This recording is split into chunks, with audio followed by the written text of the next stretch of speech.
The original MacBook Air was released in 2008, and 14 years later, we're expecting to see the biggest update to the MacBook we have ever seen across any of Apple's laptops. This laptop set the standard for what a computer should look like, feel like, and operate like when you're on the go. It was super thin, premium, had the best design, and it was a little bit hefty when it came to price, but if you bought it, you kept it long term, and you saw the value of getting a really premium product from Apple. Now this year we're expected to see the biggest redesign to the MacBook Air, like I said, in 14 years. And the first thing we can expect in this new laptop is obviously a redesign of the enclosure. The M1 MacBook Air was released over a year ago, and it was a more incremental upgrade. The enclosure was not changed, still had that wedge design, came in space gray and silver, and the M1 chip was Apple kind of warming up to what the M2 was going to be this year for the new MacBook Air.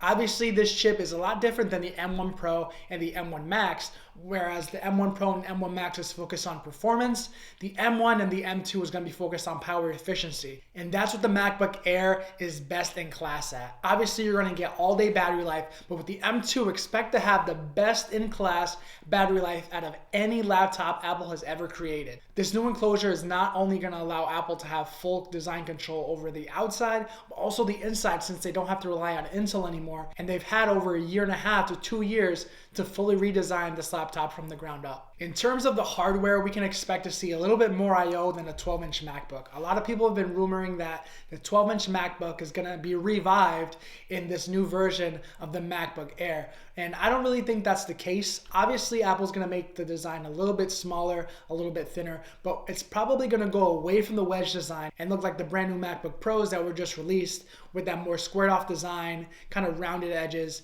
and we're going to see a departure from that wedge design. Because we're going to have a little bit more of a uniform enclosure, we can expect to have MagSafe and 2 USB-C ports on this laptop.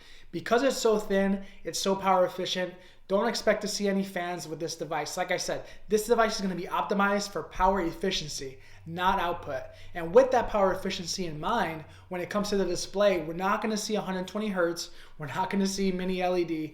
Obviously, the bezels are going to be slimmed down a little bit, but don't expect to see as big of a change to the display as we saw with the MacBook Pros. When it comes to that display, the bezels are going to be a little bit thinner. Expect to see a 1080p webcam, and also expect this display to be a little bit brighter than the previous MacBook Air. 400 nits is not going to cut it, but like I said, because it's optimized for power efficiency, it's not going to get as bright as the MacBook Pros. In terms of the starting price for this device, there's a few things we have to take into consideration because it may be starting out at $1,200. Not only is Apple going to spend extra money on the tooling for this device, but sourcing the materials and the added burden of inflation is going to force Apple to actually make this device a little bit more expensive. So they're going to keep around the base model MacBook Air for those of you guys who want a budget model. But for those people that want the latest and greatest Apple Silicon, brand new redesign, this device is most likely going to be more than $1,000. There's nothing that Apple can do about it. They have to do it. They need to turn a profit, and inflation, supply chain issues, and delays are going to force them to do it this way. And because we're coming up on the 2-year anniversary of when Apple announced that they were switching from Intel